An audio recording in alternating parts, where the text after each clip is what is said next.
Welcome to It Takes Two. I'm Blair. I'm Chris. And today we'll be talking about Love and Marriage Huntsville, Season 8, Episode 12. Listen here, I know y'all want us to watch Family Empire Houston or like whatever it's called. Is that what it's called, Blair? Yeah, I've been watching, y'all. Listen here. Blair been watching. I've been watching. And like I caught a piece of the last episode. Mm-hmm. I'm thinking about it. Okay. I'm thinking about it because I feel like Carlos is ditching Huntsville and basically gave them the script of, okay, real estate. Y'all gonna record together? Mm-hmm. Okay, cool. This gonna be my new empire, and we just gonna leave Huntsville to Stormy and them. You get what I'm saying? Cause that's what I feel like. Like we started the episode with Stormy and Courtney. Yeah. You ready to walk us through this? I'm ready. Let's go. So Stormy and Courtney are moving their business to a new warehouse. Yeah. They are going to do another live event with TikTok, and they're going to do it in LA. Okay. They even mentioned maybe possibly buying some property in LA as well. Mm-hmm. And they're both really proud to see their business growing. Yeah. Stormy tells Courtney about the conversation she had with Martell, and that Martell said that Trish had been over to his house. Mm-hmm. Courtney says, well, all he told us was they talked a little bit, but that's about it. But Courtney, he's not with the drama. He's like, honestly, that's not my business. Stormy says, well, why tell me? Because now I have to tell her that he told me. Mm-hmm. And Stormy, he told you because you asked. Pretty much. Stormy over here like, I don't know how I got into this. You asked. You asked the question. Now, I don't know if y'all hear the little details about this scene, but Stormy and Courtney talk about buying property in Los Angeles. How is this going to be Love and Marriage Huntsville with y'all in Los Angeles? I would hope that for our sake, not for their sake, because I'm being selfish, that they stay in Huntsville. I didn't take it that way. I did, right? Because my thing is we already not seeing the whole cast, right? We basically got the bench warmers in, right? That's what we call people who come off the bench. We starting the scene off with Stormy and Courtney. They are not the main characters or the main characters that we know or learned of Love and Marriage Huntsville. So now they talk about going to Los Angeles, right? Hey, Carlos, I think your show Love and Marriage Huntsville is falling apart. But about this scene, Stormy, to Blair point, you asked. That's why you know. Yeah. And you're spreading the drama. You get what I'm saying? But guess what? Everybody got to do their part to keep up the storyline, I guess. Yeah. So Destiny visits Martell at his house. Yeah. He's asking her about her family, about her child. He even makes a joke that Law looks like him. That's crazy. Just like, you know what, Martell, you just like to spread discord everywhere you go. That's crazy to say. Do not say my baby look like you. Exactly. Martell tells Destiny that Sonny and Moses are looking to buy in Huntsville, that they went out with Martell and Chris.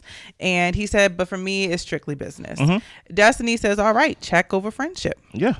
Destiny dated long distance because when she breaks up with the person, she wouldn't have to see them around town. And to her, she doesn't understand why they would move to Alabama. I don't believe you, Destiny, but I hear you though. Martell said that Moses told him about the name of the company. He's pretty much like, the man seems like he's in love with you. I mean, he named the company Justice Law Logistics.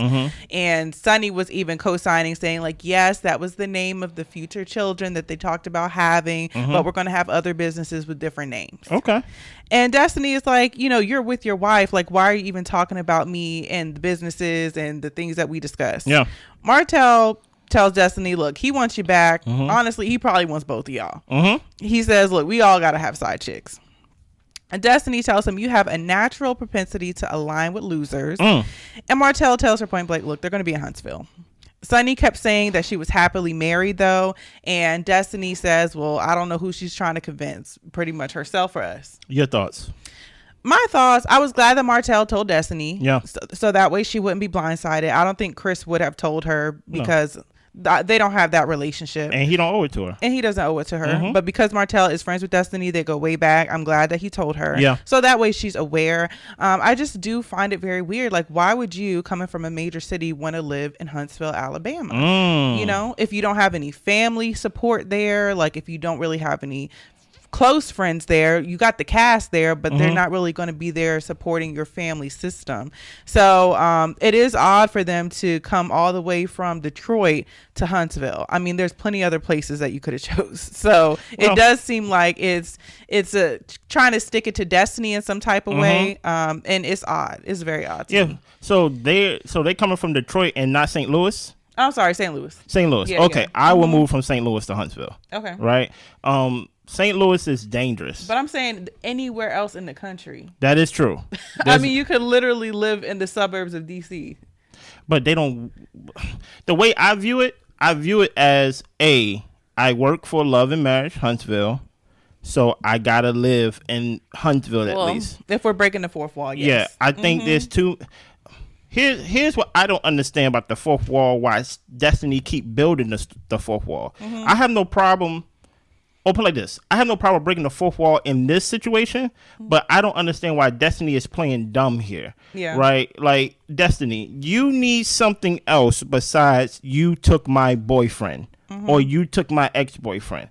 And I understand that you don't, what's the word? You can't talk about your husband. You can't talk about, her ex-husband at that. She can't talk about her divorce. She can't talk about why she was arrested and things like that. So basically, you keep talking about why are they talking about me and why are they moving here? When really, truth be told, if they wasn't in the show, how would you be in the show? Because you're not talking about nothing. You ain't talking about your life. Your storyline is attached to them. So as far as I see it, Destiny, you should hope that they move to Huntsville so you can still be on the show and get a check. Because Madani's not open. You get what I'm saying? Maybe Madani ignite once the candles and stuff come out and things of that nature. But right now, Destiny, you have no storyline. So your storyline is literally attached to them. You should be like, and you should be like, move here so I can stay on the show. To your point, I think that if Destiny was allowed, I don't know what production or whatever is telling them to do or not to do. Help me. But I think it would probably be in her best interest to break the fourth wall. Instead of just saying like, they're coming down here trying to be friends with my friends, trying to live in my city. It's like, these people are on this show. They are pretty much invading my workplace. Yeah. And they want to live here.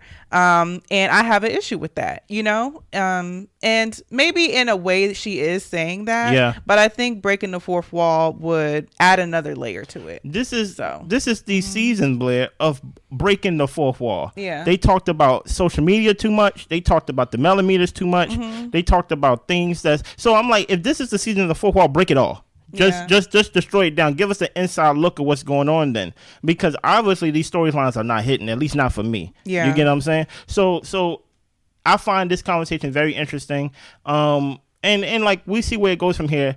I don't understand the whole Martell point, but I think what's going on from what I'm seeing, especially from this episode, they are trying to put familiar faces with the new group of people that I think they go focus on for Love and Marriage Huntsville. Okay. I think Tricia, Ken, Sonny, Moses, Courtney, Stormy, Destiny even is going to be the new group. Okay. And as long as we sprinkle in some of the old group, we still get the old fan base that's going to tune in and watch and things like that. Listen, a lot of our counterparts that review Love and Marriage Huntsville is not reviewing it anymore.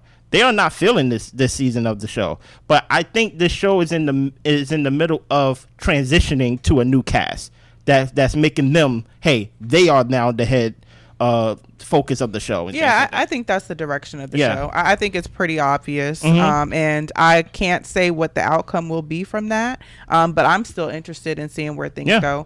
But I will have to just point to kind of bring it back to the conversation of what Destiny and Martell were talking about. I will say that I think that she has made it clear that it's odd as well that they've come into her workplace in a sense and tried to take over. But the thing is, for her to say, well, why are they talking about me? How am I brought up? Like, that's the part where I'm like, maybe we can break the fourth wall here so we know, like, they're using me as a storyline. You know what I'm saying? Yeah. Instead of being, like, confused as to why your name is being brought up. You're right. Like, y'all are all, not saying in cahoots, but y'all are working. Co-workers. Kind of like in a symbiotic relationship with each other. Y'all kind of need each other to keep this thing going, or else there's not much of a story there. Yeah, you're right. So, you're right. Well, Stormy, Destiny, and Tricia meet up at the gym. Destiny is getting a real workout in. Stormy comes in and says that she ain't there to work out. She came here to film the scene. So Stormy got back from LA. She enjoyed the TikTok event and said that it was actually more work than she expected, but it was really good. Yeah. Tricia didn't know if things with Ken were going to go this far. They're talking about how she's told her children about progressing things with Ken, as well as she telling her sister. And she didn't tell her sisters because she didn't know how far things were going to go with Ken. She also didn't tell her sisters because they know they can be very opinionated, and she wasn't ready to hear all their opinions. Okay. And just to kind of throw in there too, during the confessional, Stormy said, if I'm making a decision for my life and I'm grown, I'm telling people this is what I'm doing, and I don't care too much about your opinion about it. Yeah. And I'm not too sure why Trish, at her big age, isn't fully proud to stand in her decisions. And I don't know if it's because she's unsure of the choices she's making, or is it because she knows this isn't what she really wants. It's really hard to decipher with her. I have a theory, but I'm gonna wait till you do the whole scene and see if you feeling me with my theory. Gotcha. Okay. So Destiny says that the marriage is still legally binding. Yeah. And so is there things that you guys could probably fix in the marriage, or why can't you fix these things? And Tricia says that we've just had so much animosity and resentment. Even if there were things that we fixed within the marriage wouldn't be the same. Yeah. The resentment comes from the lack of support in multiple ways. And Tricia says that Marquez said that we didn't have a chance to fix everything, but it's too late for her. Stormy shares what Martell said about Trish coming to the house. Yeah. And Trish, at first, she says, when did I come by the house? She said that we didn't make it to the house. He did invite her. It was about 4 years ago. She says that he wasn't married at the time. I didn't take the time to do the math, but I don't know about that. Trish says that they were talking on Instagram, but things never went that far, as in like physically. There was no intimate situation. And Trish says, am I missing something? Like, even if we did do something, it was before Ken, and like, does it even matter? This is the first time I ever seen somebody, like, have you ever seen somebody like write something and like erase? Yeah. Literally with every sentence she said, she is literally canceling it with the next sentence. Yeah. She's like, when? It was 4 years ago. Yeah. and if I did, it was before Ken, but I never did. And I'm just like, you are literally being an oxymoron in this like sentence by itself. But go ahead, continue. Yeah. Stormy says that Trish and Martell need to get together and get their stories together. Yeah. It sounds like y'all lying. Destiny asks, well, if it did happen, like, are you saying like maybe it was just so bad that you don't want to admit to it? And Trish said, if I did it, I would just say I did it. Like, it's not that deep. Yeah. And then she went on this whole thing of like, yeah, this is what happened, basically acting like if something was to happen. It was all weird. Yeah. Do you want to go first to get your feelings out, or do you want to hear my theory? Because I feel like my theory may take us off the track a little bit. Let me get my opinions out on the scene first. So my opinions on the scene is that Trisha's not forthcoming and she's not honest. And I'll say it to you like this. She doesn't owe honesty to Stormy and Destiny. She does not. I will say her being on this show, or her being dishonest and things coming out, is making her look crazy. And I don't appreciate somebody coming in my house to lie to me through my TV. She did lie to you. She did. Through my TV that I pay for. That I could tell that you're playing around. Now, if you don't want to put your information and your business on blast, and the thing is, like, Trish, people probably brought you on because they knew there was a link between you and Martell. Martell needs a leg to stand on with this show, because there's not too many people he's going to be able to film with that's having a meaningful conversation. So I'm just like, Trish, you and Martell have some type of situation that's going to keep the show interesting as well. So we don't need to play like it's not a real thing. And even if it's something small, just say it's something small. So I just don't like how she went about the situation, and how she's talking and, like you said, backtracking on what she's saying and then throwing out hypotheticals. Like, it's doing her a disservice. And I don't know if she thinks that she's being sneaky or if she's keeping it under wraps, but it just looks like a big old fat lie. Yeah. But you go ahead. What is your theory? My theory is, what is her husband's name? Marquez, right? Her and Marquez been together since high school, right? So literally they were kids. I think she has arrested development. I could see that. I think there's some, like, you haven't really been in a real relationship. You really never. Ken may be the first guy you dated as an adult, besides dating someone that you transitioned into adult. So in a way, y'all kind of stay in that kid mentality, especially hearing what he said last week. Do you get what I'm saying? So she's operating with this, like, little white lies type of things that kids do. You get what I'm saying? Like, I'm not saying I did, but if I did, I didn't. But it's when like, you're in an adult relationship, you don't do that. You don't have to move like that. Adults don't even like have patience for that. So many times they're not. Like, she don't stand on what she says. Even something as simple as I'm divorced. You get what I'm saying? Like, that's something to hide. Like, what are you afraid of? I think she haven't had enough experience in adult relationships. This relationship with Ken probably was her first relationship since being with Marquez. Maybe allegedly. You get what I'm saying? So if you're dating someone in high school and you marry them out of high school, there is some type of inexperience you have of dating someone in the real world, unfortunately, unless you go stay with that person. Especially if the person you're with hasn't grown or developed emotionally either. Y'all are exactly where you were at 17. Exactly. And the more I see her talk, the more I heard Marquez talk last week. It's like a couple of teenagers. I'm like, y'all the same. I'm like, y'all are basically the male version of her and the her version of him. So it's like, oh, okay, I kind of see like the deception between y'all two and why both of y'all, remember, it takes two show, right? Both of y'all didn't file for divorce. None of them. Yeah. Because they are, and like I say this, take this with a grain of salt. Really, take this with a grain of salt, a little bit of salt.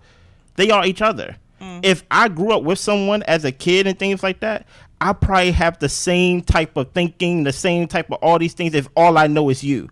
So there's parts of her that she took from him and vice versa. How do both of y'all are in a marriage and none of y'all file for divorce? Not one person. That's kind of childish.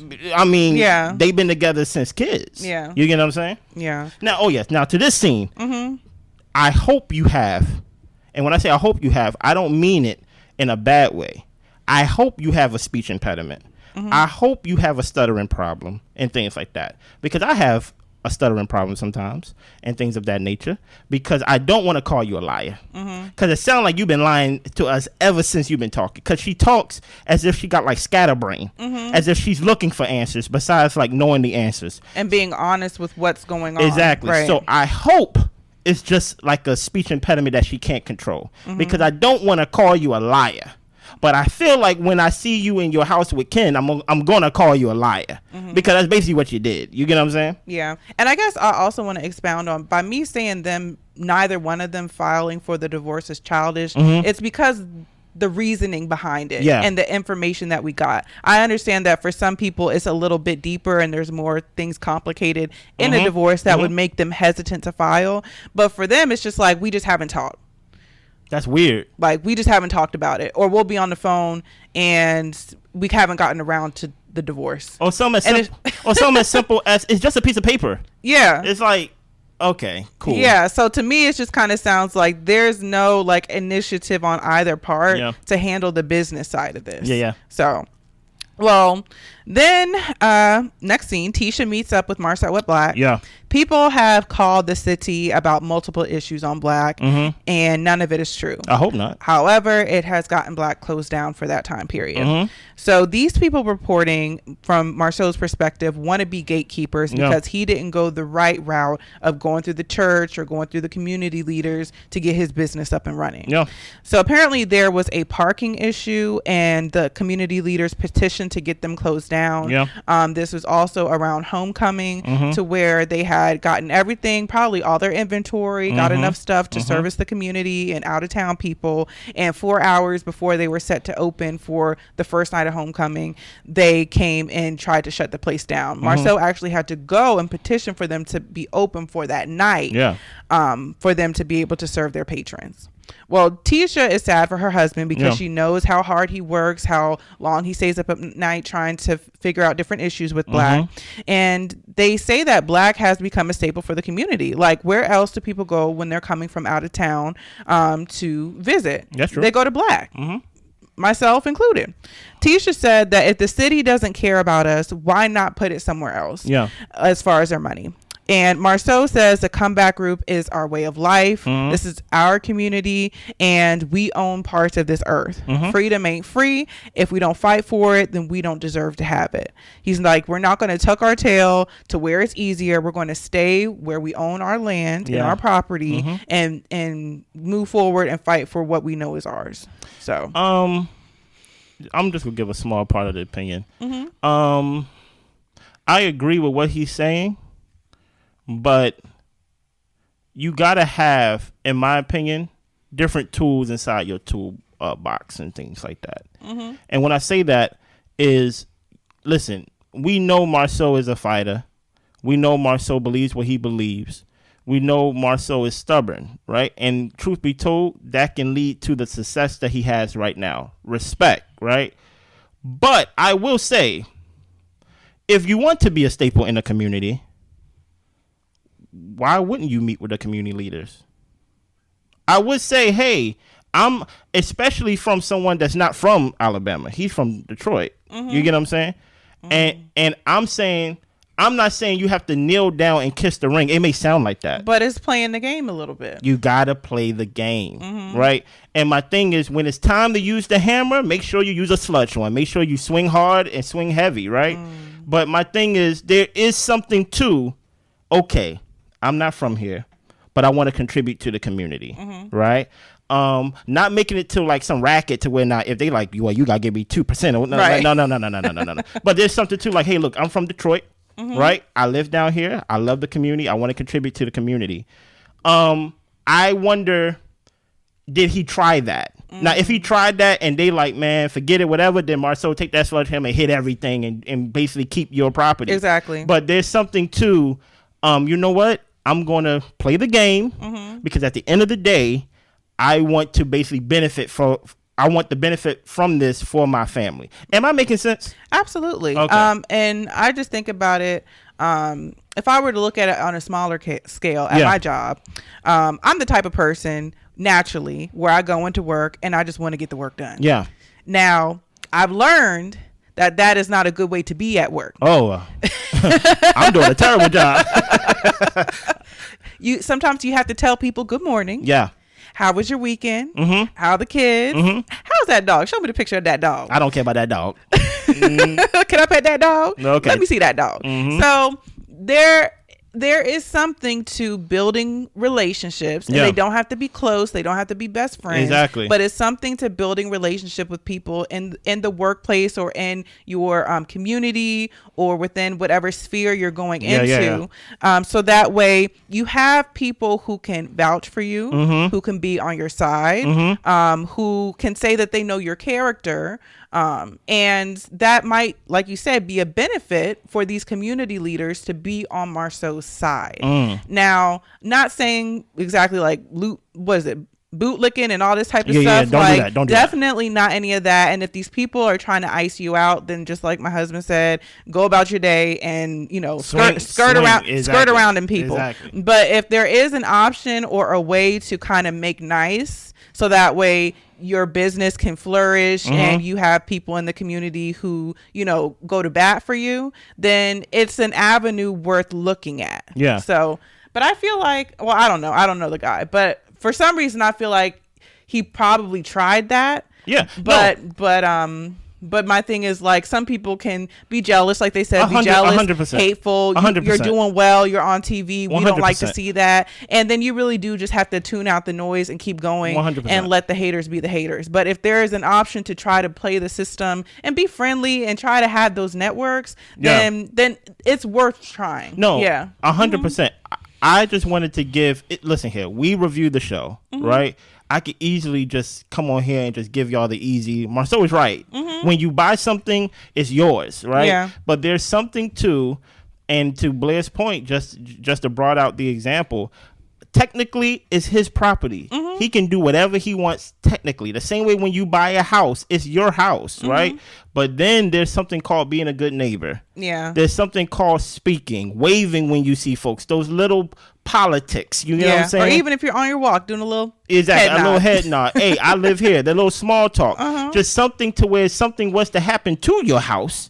Somebody could be like, oh no, that's Chris' house. You get what I'm saying? Hey Chris, you left the water on. The water is going all in the street. You get what I'm saying? Something like that. So there's something to playing nice of basically like, hey, I'm not from here. I'm from Detroit. But I love the city and I want to contribute to the city. Everything he said in this scene, he said, listen here, all this property we buying in the city and things like that, we're putting money into the city. It's technically right. But I wonder, is it possible that Marsau have other tools in his tool belt besides a hammer? And I asked that question because I am the one who have 2 hammers. Yes. I'm the type of person that I'm just like Marsau, but I'm also the type of person to where it's like, at the end of the day, I want to eat. So I will smile and nod in your face.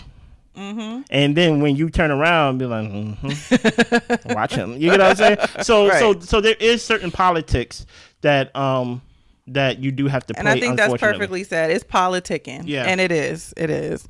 So next we've got Ken and Trish at home talking over dinner. Uh-oh. She tells him that she hashed things out with Marquez, but she still feels like she's owed a better apology from him. But she confirmed that he is willing to sign the papers. Marquez does feel like there's still a lot of unresolved issues. Okay. For example, when the daughter said that her dad drives trucks and likes to eat steak, when it's really Ken that likes to do all that. Her dad. And Ken is just like, look, if he was active in her life, then she would know what he does and what's going on, and probably wouldn't even said that. Oh, Ken moves on to ask her about the training with Stormy and Destiny. Trish says that, well, Martell was telling people that I went to his house. Trish says that she was probably waiting for that to come out because she has been to his house. Wait a minute. She couldn't remember for sure, but yeah, she did go. Oh my God. And Ken was like, how do you not remember? And Trish says, well, the thing is, we were supposed to go to the gym, but the gym was by his house, so we went by his house first. We started talking, and we were both separated at the time, and he was talking about reconciling things with Mel, and I was trying to have conversation with that, and he got heated in the conversation and basically told me I didn't bring you over here to be my therapist. So we didn't hang out after that. That don't even sound like the truth to me. I'm sorry. Trish said that she's private, and the reason that she didn't bring it up, like, she was just thrown off about it. Because he acted like he didn't know me, like I didn't know if I was supposed to act like I didn't know him. Yeah. What do you mean you're not supposed to? You don't know if you're supposed to act like you don't know him. If you know him, why are you worried about how he acting? Come on.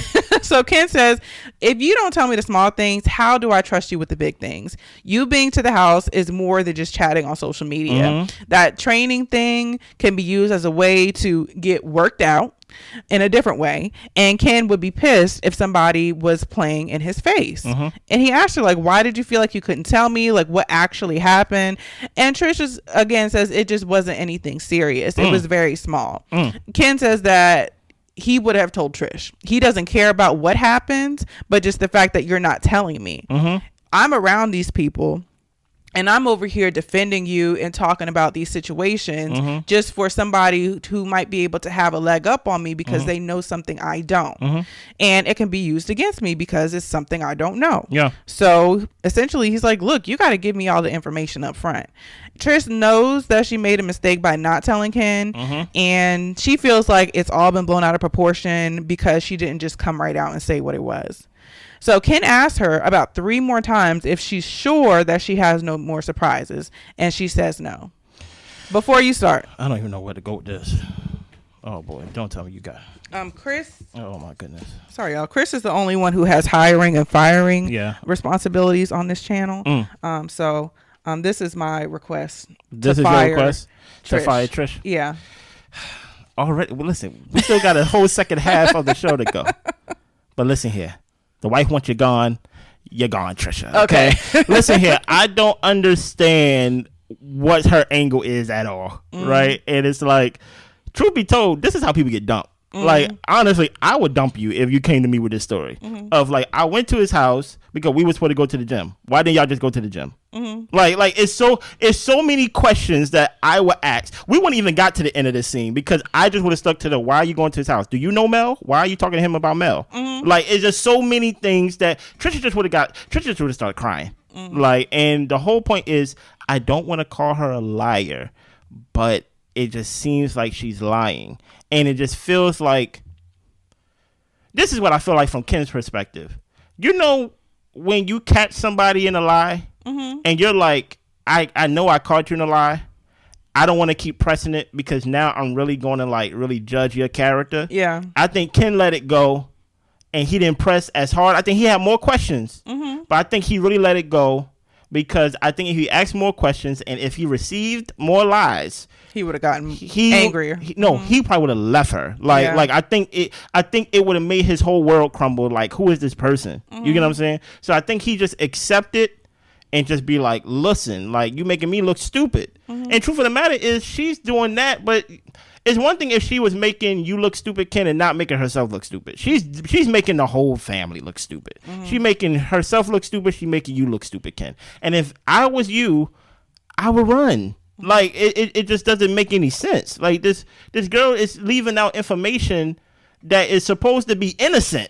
Yeah. And I'm like, if you innocent, why are you not sharing it? Well, it just slipped my mind. I just didn't remember if I've been to his house. What are you talking about here? Yeah. And now, like, I'm over here basically yelling at a crazy person. That's basically how I view it. So I feel like if I was Ken, I would run. Yeah. I'm just done with Trish. Like, honestly, I don't believe anything she says. Wow. Anything? Nothing. Is her name Trish? LaTricia. LaTricia. Is that her name? I just don't understand. And it's not even so much the secrecy. It's trying to pretend like we're stupid, pretty much. Like, you're saying things that don't make sense. It's very scattered, the way that you're talking. Yeah. And then you're also saying if you were to do something, then what does it even matter? And it's one thing to lie to the public, one thing to lie to Stormy and Destiny, but you're lying to this man that you want to marry. I don't even know if you want to marry him for real. Really, I don't even know if you want to marry him for real. Because you're still married. Yeah. So I think that, like you said, there might be a little bit of Arrested Development there. Because if you're a grown person, you can move in the world as you please. That's not something that you would need to hide. If this was before Ken, and this was a decision you made of a person that you went to go see, like even Ken said, you're grown. Huntsville is small. It's not a big thing that you saw him, you went to his house, or even if something happened. But you're not giving me the full information, and I'm over here looking dumb because I'm over here defending you, and I don't know what's up from down. Like, and the thing is, she admit that she made a mistake, but I'm just not truly convinced that she won't do that again. I think that she, like she said, like, she's secretive, but I think it's more than not secretive. She says she's private, but I think it's more than private. I think she's sneaky, and I think that I think she's got some not so pure motives in the things that she decides to share or not to share. I think there's more reasons behind why she doesn't want to get a divorce, why she doesn't want to hurry up and be with Ken, why things are dragging out for so long. And I'm just like, I think all of that stuff is very sinister. Until she comes out with it and lays it out, I'm just like, it must be because you're hiding something. It's gotta be. Ken even said it. Ken kind of put it out there. Ken said, like, it would be easy divorce. Y'all ain't got nothing to split. So I'm like, okay, y'all ain't got nothing to split. Yeah. Only thing that got to be decided is when are you going to see your daughter, if you go see your daughter. I have primary custody. So it does give off sneaky. And then even when Ken was talking to her, her head was down. I'm like, girl, look up. Like it's just little small things that I view in an adult. Like, if I'm talking to someone, don't look down on the ground when I'm talking to you. I ain't your king. You know what I'm saying? Like, look up at me eye to eye so I can, like, talk to you. You know what I'm saying? Yeah. So her head was down. He's talking to her. She worried about eating stuff off the plate. I'm having a conversation with you. Yeah. Grow up. You get what I'm saying? I don't know. That's just my opinion. I think she has some Arrested Development, and maybe her and Marquez is more like than we thought. Two sides of the same coin, maybe. Yeah. But no, that's it for the episode. Listen here, come back to Love and Marriage Huntsville. Y'all went all the way to Houston. Okay? I know Carlos doing his thing over there, but come back to Love and Marriage Huntsville. We gonna stay here. Nobody's gonna run us off the show. And even the cast members not gonna run us off the show with their storylines. You get what I'm saying? We be back when it returns. I think it returns in the next 3 weeks, maybe to a month or things like that. Yeah, I think they said August 17th was the next episode. So we will be back. But in the meantime, we will be doing Love is Blind UK, too hot to handle. We are doing Love Island. We have that finale coming out tomorrow for the USA version. The UK version is still going on. We working. Yes. You get what I'm saying? And if we're working, y'all working, because we need y'all to watch. We need y'all to comment. We need y'all to be part of the show. Yeah. Anything else? That's it. Y'all be good. Bye.